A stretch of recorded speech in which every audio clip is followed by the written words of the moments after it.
अवघ्या 3 दिवसांमध्ये ऑपरेशन सिंदूर का थांबवलं? आनंदराज आंबेडकर यांनी सरकारला सवाल केला, तर ऑपरेशन सिंदूर सुरू ठेवण्याची त्यांनी सरकारकडे विनंती केलेली आहे। पाकिस्तानला भारताने 3 दिवसात गुडघ्यावर आणलं असं देखील त्यांनी म्हटलेलं आहे।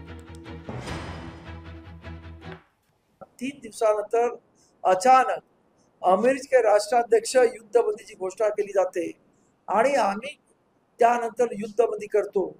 हा अजूनही भारतीय जनतेच्या मनामध्ये पडलेला प्रश्न आहे की अशा पद्धतीने परदेशी असणारा म्हणजे डोनाल्ड ट्रम्प त्या अमेरिकेचा राष्ट्राध्यक्ष हे युद्ध का थांबवतो।